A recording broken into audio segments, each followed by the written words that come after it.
누가복음 18장 15절부터 17절까지 우리 봉독하겠습니다. 사람들이 예수께서 만져주심을 바라고 자기 어린아기를 데리고 오매 제자들이 보고 꾸짖거늘 예수께서 그 어린아이를 불러 몇 가지를 하시고 이르시되 어린아이들이 내 옷을 위험하고 금하지 말라. 하나님의 나라가 이런 자의 것이니라. 내가 진실로 너희에게 이르노니 누구든지 하나님의 나라를 어린아이와 같이 받아들이지 않는 자는 결단코 거기 들어가지 못하리라 하시니라. 네. 예수님께서 하나님의 나라는 이런 자의 것이다 하시면서 17절에 뭐라 하십니까? 내가 진실로 너희에게 이르노니 누구든지 하나님의 나라를 어린아이와 같이 받아들이지 않는 자는 결단코 거기 들어가지 못하리라. 진실로, 결단코. 예수님께서 하나님 나라가 누구의 것인지를 대단히 강조하시죠. 그만큼 지금 예수님의 말씀은 중요한 것이니 우리들이 마음속에 깊이 새겨들어야 한다는 뜻입니다. 누구든지 하나님의 나라를 어린아이와 같이 받아들이지 않는 자는 결단코 거기 들어가지 못하리라. 하나님 나라를 어린아이와 같이 받아들인다는 말씀이 무엇인지를 이제 우리가 알아야겠죠. 하나님 나라를 어린아이와 같이 받아들인다라는 게 뭔지를 보여주는 그림이 이 본문의 앞과 뒤에 이제 붙어 있습니다. 이 본문 앞에서는 바리새인과 세리의 기도를 비교해서 보여주고 있고 또 이 본문 뒤에서는 부자 청년과 제자들을 비교해서 보여주고 있습니다. 우리가 이 본문 앞뒤에 이 두 그림을 보게 되면 하나님 나라를 어린아이와 같이 받아들인다라는 게 뭔지를 이해할 수가 있게 되는 것이죠. 자, 먼저 바리새인과 세리의 기도를 같이 살펴보겠습니다. 바리새인과 세리, 이 두 사람이 기도하러 성전에 올라갑니다. 11절 보십시오. 바리새인은 보란듯이 서서 자신 있게 기도합니다. 하나님이여, 나는 다른 사람들 곧 토색, 불의, 간음을 하는 자들과 같지 아니하고 이 세리와도 같지 아니함을 감사하나이다. 나는 일에 2번씩 금식하고 또 소득의 11조를 드리나이다. 이 바리새인의 기도에서 강조되는 게 뭡니까? 나는입니다. 나는. 하나님, 나는 이런 사람입니다. 나는 이렇게 헌신하며 이만큼 율법을 지켰습니다. 이 바리새인은 하나님 나라가 당연히 자기 것이라 여기고 있습니다. 이 근거 없는 자신감이 어디서 나오고 있습니까? 상대 비교입니다. 이 세리보다는 내가 훨씬 낫지 않느냐는 것입니다. 이 바리새인은 다른 사람들과 비교해서 자기를 의롭다고 믿고 이 세리는 멸시하는 것이죠. 사람과의 비교를 통해서 나의 의로움에 안심하려는 것. 바리새주의는 여기서 나옵니다. 내가 저 사람들보다는 낫지 않은가. 이것이 바리새주의의 핵심 뿌리인 것이죠. 이 상대 비교에서 우월감을 갖는 것이고 그 상대적 우월감으로 인한 자기 의가 나는 하나님 나라에 들어갈 자격이 있다라고 착각하게 만드는 것입니다. 이 상대적 비교에서 오는 우월감은 우리 신앙생활에서 사실 흔히 나타날 수 있는 잘못들이죠. 나는 그래도 주일은 지키는데, 나는 그래도 11조는 하는데, 나는 그래도 저 사람보다는 더 봉사하는데, 이런 식으로 자기도 모르게 자기 의의를 강화시키는 것입니다. 여러분, 그런데 이 바리새인은 그냥 자기가 하나님의 율법을 잘 지키고 있다고 하면 되지 왜 굳이 콕 집어서 나는 이 세리와 같지 아니함을 감사한다라고 하고 있을까요?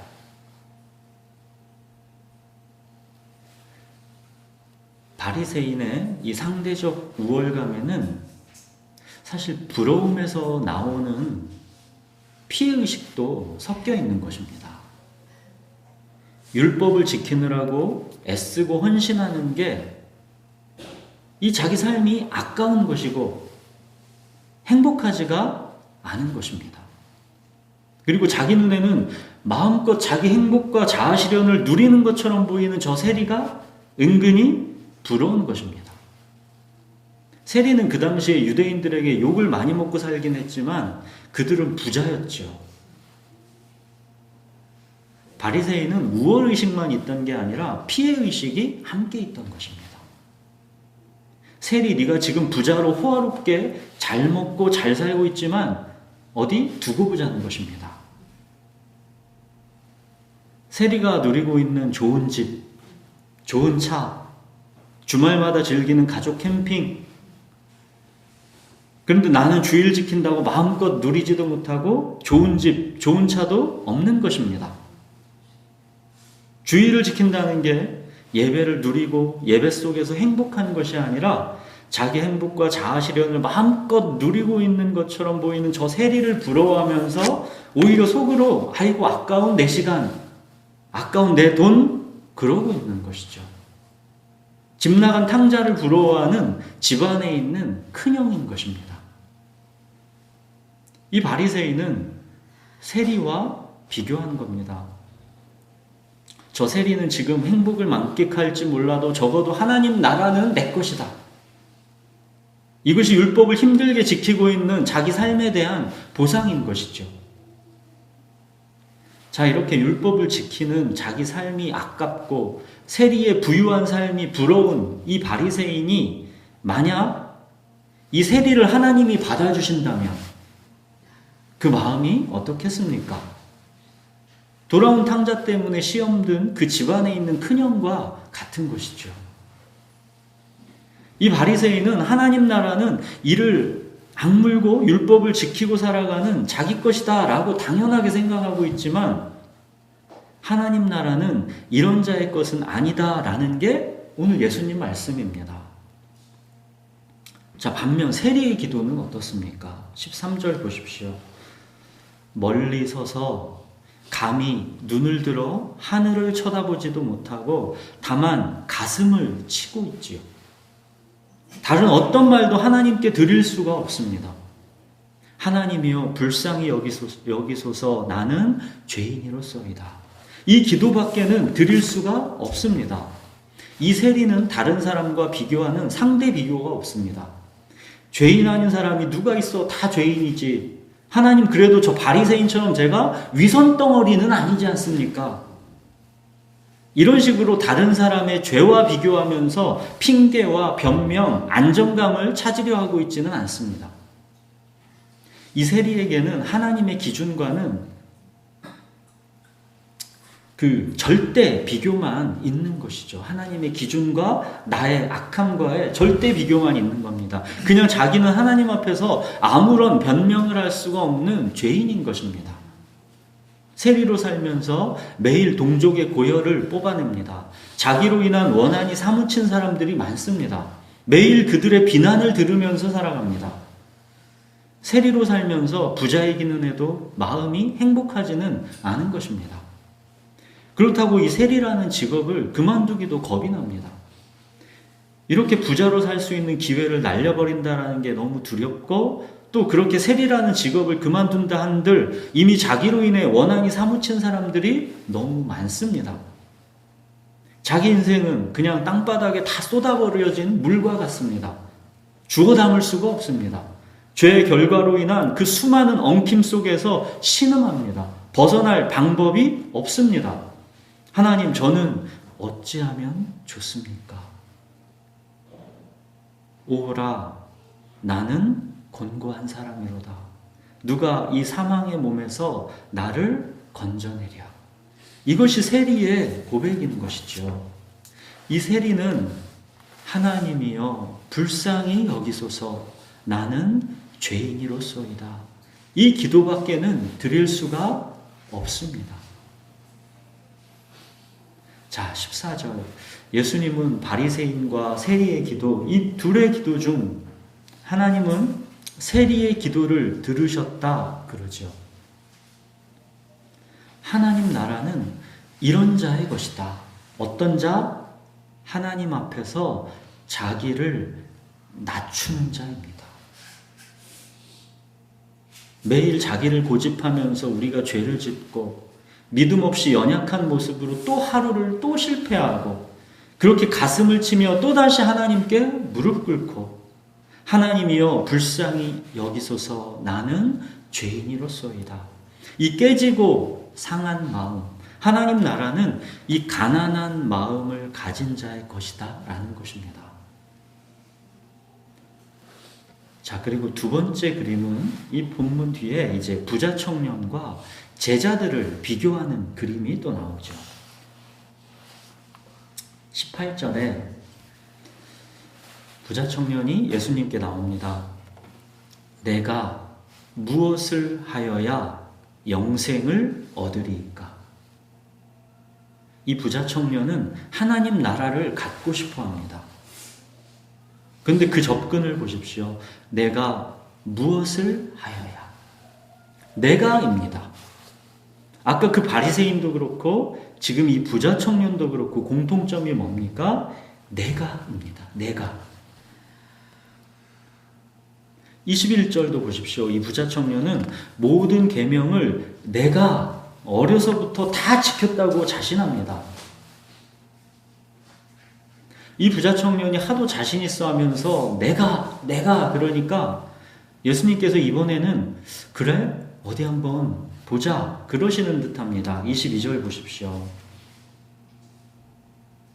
너에게 아직 한 가지 부족한 것이 있다. 너에게 있는 것을 다 팔아 가난한 자들에게 나눠줘라. 이 부자 청년은 하나님 나라를 내가 무엇을 하여야 얻으리이까 그랬죠. 그러나 예수님은 오히려 너에게 있는 것을 다 팔아서 나눠주고 와서 너는 나를 따르라 하십니다. 부자 청년은 심히 근심하고 돌아갔습니다. 24절, 25절 보십시오. 재물이 있는 자는 하나님 나라에 들어가기가 얼마나 어려운지 낙타가 바늘귀로 들어가는 것이 부자가 하나님 나라에 들어가는 것보다 쉬우니라. 예수님은 지금 돈만을 말씀하시는 게 아니죠. 나에게 있는 거 그 전부를 말씀하시는 겁니다. 내가 자기 행복, 자아실현의 근거를 두고 있는 나의 모든 것을 말씀하시는 겁니다. 네가 너의 행복과 자아실현의 기반을 두고 있는 너의 모든 걸 다 버리고 더 이상 의지하지 않을 때, 그때 내가 너를 채울 것이다. 이것이 22절 하늘에서 너에게 보화가 있으리라 이 말씀입니다. 네가 움켜쥐려는 행복과 자아실현이 아니라 내가 주는 진정한 영원한 행복, 참된 자아실현을 너희에게 줄 것이다 그 말씀입니다. 물을 가두지 못할 터질 웅덩이를 버리면 생수의 근원인 나를 얻을 것이다 그 말씀입니다. 너희가 어찌하여 양식이 아닌 것을 위하여 은을 달아주며 배부르게 하지 못할 것을 위하여 수고하느냐. 내게 듣고 들을지어다. 그리하면 너희가 좋은 것을 먹을 것이며 너희 자신들이 기름진 것으로 즐거움을 얻으리라. 예수님은 너희가 찾는 진정한 행복과 자아실현은 바로 나에게 있으니 나에게 와서 말씀을 듣고 나를 따르라 하시는 것입니다. 진정한 행복과 자아실현은 내가 주인이 돼서 물을 가두지 못할 터진 웅덩이를 내가 열심히 판다고 찾아지는 게 아니라 생수의 근원이신 예수님께서 나의 목자이시고 나의 주님이 되실 때 그때 비로소 누려지는 것입니다. 예수님은 지금 하나님 나라는 이런 자의 것이다 하시는 것입니다. 어떤 자입니까? 자기에게 있는 모든 소유, 즉 자기 행복과 자아 실현에 대한 미련과 집착을 다 팔아버리고 예수님께로 와서 어린아이처럼 단순하게 예수님을 믿고 따르는 자의 것이다 라는 것입니다. 그러니까 당연히 거기 있던 사람들이 한숨을 지으면서 묻지 않을 수가 없죠. 26절 보십시오.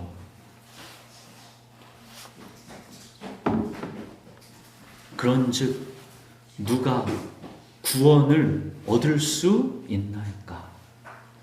세상에 그럴 수 있는 사람이 누가 있느냐는 것입니다. 당연한 질문이죠. 세상에 자기 행복과 자아 실현을 다 팔아 나눠줄 수 있는 사람이 누가 있겠습니까? 사람은 본능적으로 행복하기를 원하는 것이고 자아 실현하기를 원하는 존재인데 어떻게 그게 가능하단 말입니까? 불가능한 게 당연한 것이죠. 그러나 예수님이 뭐라 답하십니까? 27절. 무릇 사람이 할 수 없는 것을 하나님은 하실 수 있느니라. 자기 행복과 자아 실현을 부인하는 것, 사람은 할 수 없습니다. 그래서 구원은 사람 스스로 이룰 수가 없습니다. 불가능합니다. 그래서 지금 하나님의 아들이신 예수님께서 세상 죄를 지고 가시는 하나님의 어린 양으로 오신 것입니다. 우리는 스스로 노력해서 개선될 수 있는 존재가 아니라 영이 죽어있는 죄인입니다. 우리는 다시 태어나는 것, 다시 살아나는 것 말고는 다른 길이 없는 것입니다. 구원은 오직 하나님이 하실 수 있는 것이지 사람 스스로에게서 말미암을 수 있는 게 아닙니다. 예수님께서 우리의 죄를 대신해서 죽으셔서 모든 값을 치르시고 다시 살려내시는 길 말고는 다른 구원의 길은 없는 것입니다. 무릇 사람이 할 수 없는 것을 하나님은 하실 수 있는 것이죠. 부자 청년은 결국 못하고 심히 근심하고 떠나갔습니다. 사람은 할 수 없는 것이니까 너무도 당연한 결과이죠. 자, 그러나 제자들을 보십시오. 제자들 28절 보십시오. 베드로가 여짜오되 보옵소서 우리가 우리의 것을 다 버리고 주를 따랐나이다. 부자 청년은 못했지요. 그러나 제자들은 했습니다. 우리가 우리의 것을 다 버리고 주를 따랐나이다. 이것이 지금 제자들 스스로의 믿음의 결단으로 그들의 것을 다 버리고 주님을 따르고 있는 것입니까? 이 제자들은 계속 실패하지요. 이제 곧 며칠 후면 예수님이 붙잡혀 가서 이렇게 끌려가시는데 그때 제자들은 무서워서 다 도망갑니다. 심지어 베드로는 예수님을 저주까지 하면서 3번 부인하게 되죠. 그러나 설령 그렇더라도 지금 베드로의 고백, 우리가 우리의 것을 다 버리고 주를 따랐나이다. 이 어린아이와도 같은 이 순진한 고백, 이건 진실입니다. 이거는 하나님께서 주권적으로 이 제자들의 삶을 이끌고 있는 것이기 때문입니다.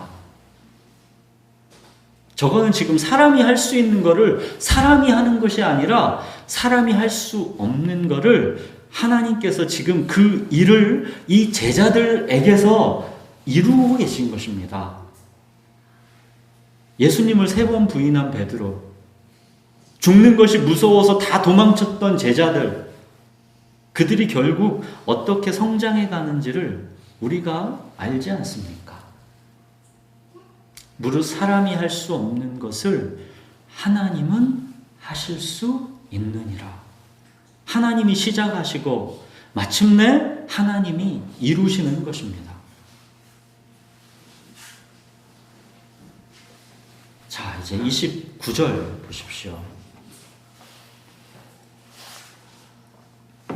내가 진실로 너희에게 이르노니 하나님의 나라를 위하여 집이나 아내나 형제나 부모나 자녀를 버린 자는,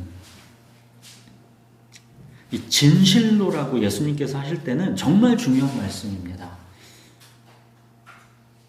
하나님 나라는 이런 자의 것이다. 어떤 자입니까? 하나님 나라를 위해서 내게 있는 것을 다 버린 자입니다. 자기 행복과 자아 실현을 부인하고 주님을 따르는 자입니다. 모두가 다 자기 일밖에는 구하지 않는 이 시대에 그리스도 예수의 일을 구하는 자입니다. 스스로 띠띠고 원하는 곳으로 다니는 자아 실현을 추구했던 그 삶에서 돌아서서 남이 나에게 띠띠우고 원하지 아니하는 곳으로 데려가게 되는 삶, 즉 내 안에 계신 예수님을 실현하는 삶을 따라가는 것입니다. 이것은 사람이 할 수 없는 것입니다. 하나님이 하시는 것입니다. 베드로가 이걸 스스로 할 수 있었습니까? 하나님이 베드로를 깨뜨리시고 빚으시면서 베드로를 그렇게 만들어 가셨죠. 베드로가 예수님을 3번 부인하는 게 예수님이 몰랐던 사건입니까? 이미 베드로에게 말씀해 주셨던 사건이었죠.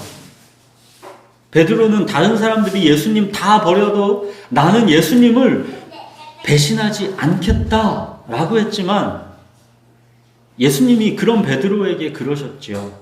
네가 오늘 다 굴기 전 3번 나를 부인하리라.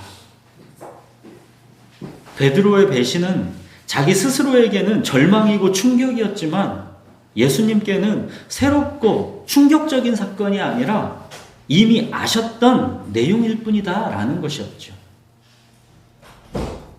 하나님이 그 택하신 자의 인생을 시작하시고 그의 모든 연약함과 실패까지도 재료로 삼아서 그를 깨뜨리시고 빚으시면서 만들어 가시는 것입니다. 내가 너를 지명하여 불렀나니 너는 내 것이다. 너는 내 사람이기 때문에 나는 너를 깨뜨리고 빚어가면서 포이에마, 한 편의 시로 나의 작품으로 너를 만들어갈 것이다. 이것이죠. 30절 보십시오. 그런 자는 현세에 여러 배를 받고 내세에 영생을 받지 못할 자가 없느니라. 현세, 내세. 하나님 나라는 지금 이곳 현세에서부터 이미 시작되고 있다는 것입니다. V-Day 그 내세의 최종 승리만 있는 게 아니라 지금 V-Day, 이 D-Day와 V-Day 사이 이 현세에서부터 이미 하나님 나라는 왕성하다라는 것입니다. 예수님이 부활승천하시고 성령을 보내셨습니다. 성령이 우리의 마른 뼈 속으로 들어와서 이 생명의 성령이 우리의 이 연약한 죽을 몸을 삼켜버리는 것입니다.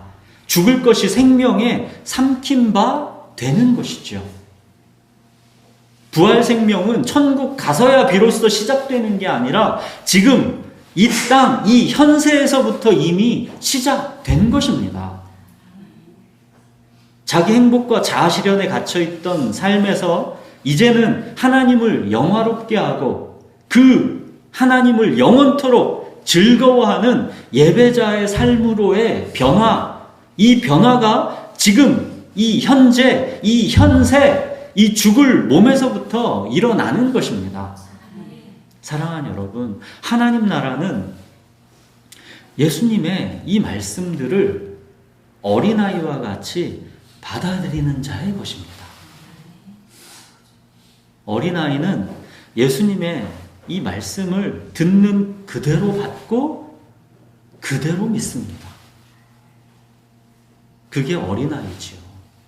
그러나 슬기롭고 지혜 있는 자들은 말씀을 자기 이성과 경험으로 다듬고 걸러 듣습니다.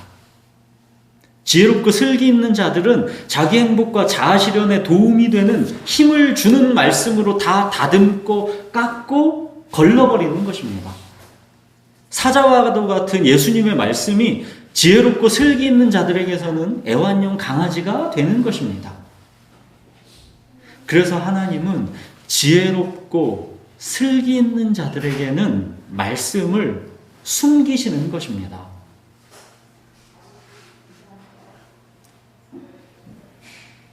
천지의 주제이신 아버지여, 이것을 지혜롭고 슬기 있는 자들에게는 숨기시고 어린아이들에게는 나타내심을 감사하나이다.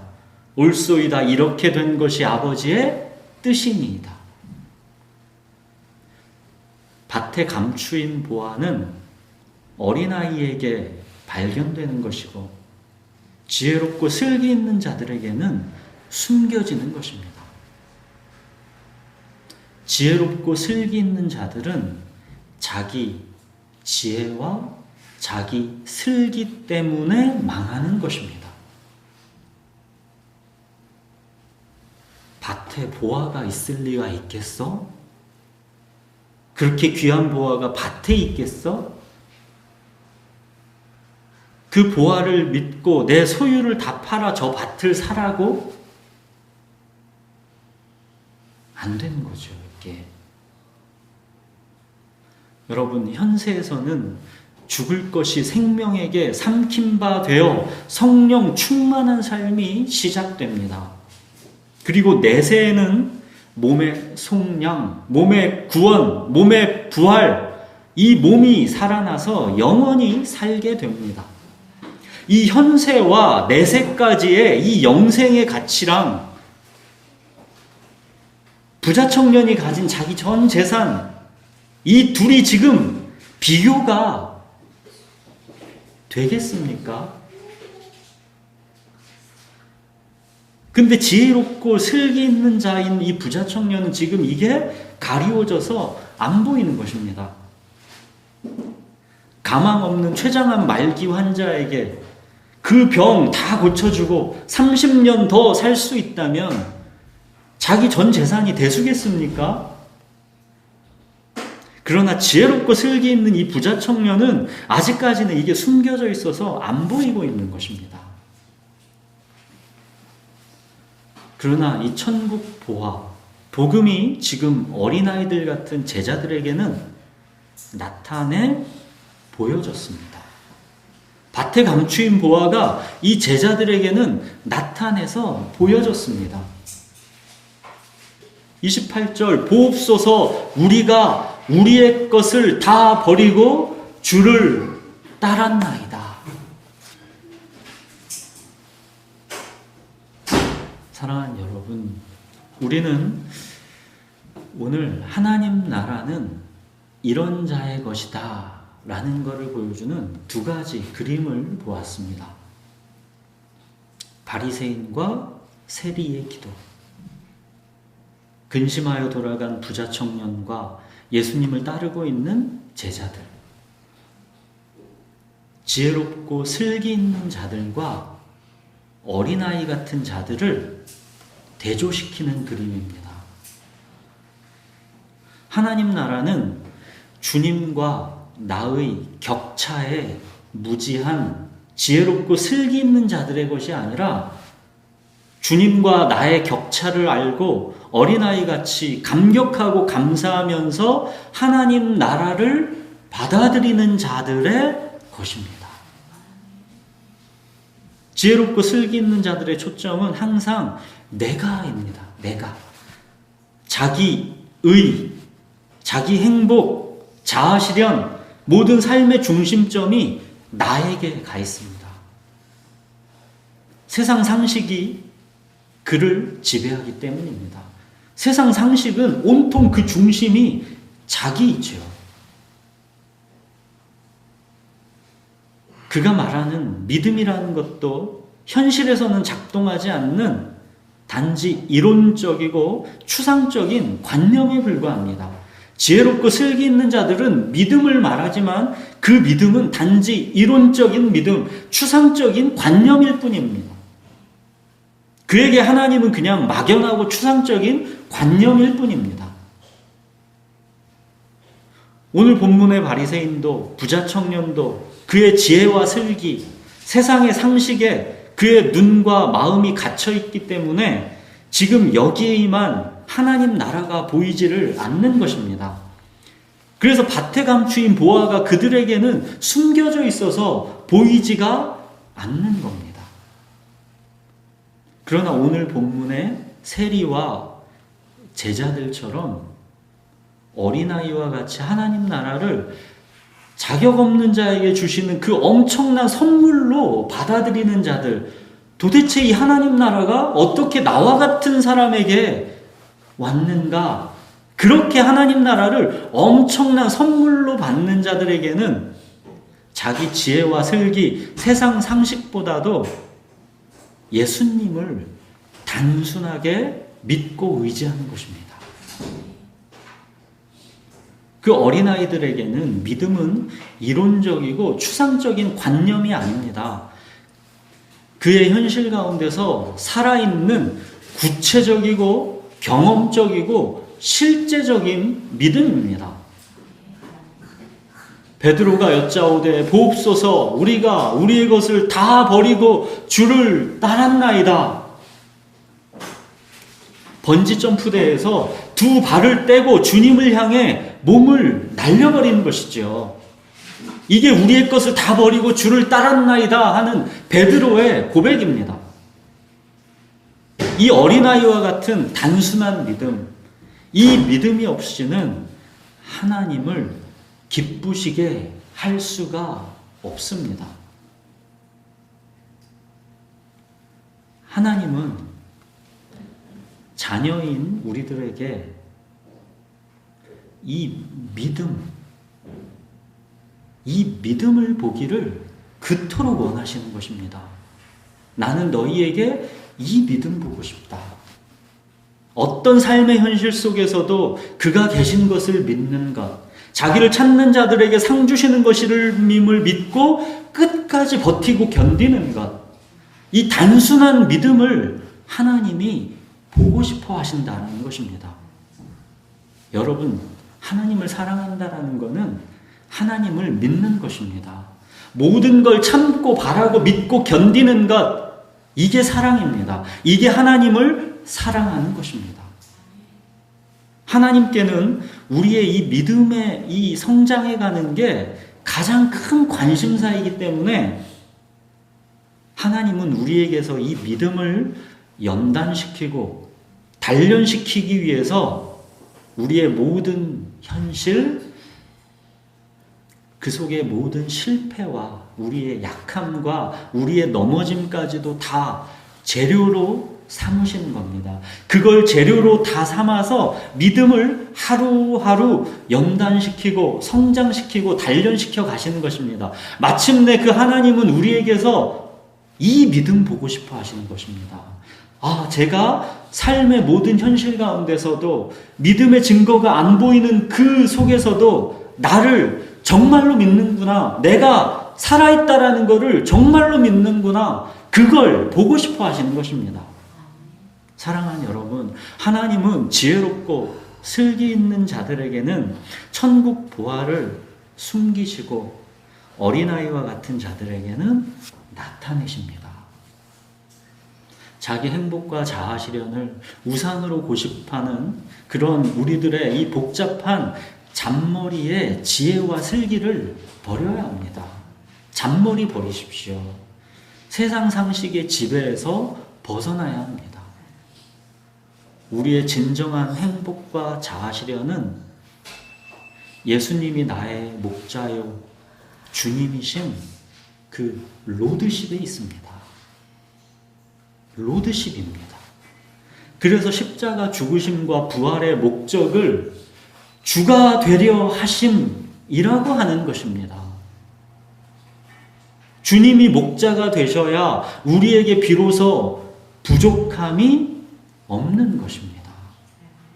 사랑하는 여러분, 하나님께서는 우리에게 내세의 소망을 주시고 또 지금 이 현세를 살아가게 하셨습니다. 내세, 그날에 대해서 주님은 뭐라고 약속하셨습니까? 그날은 속히 오리라.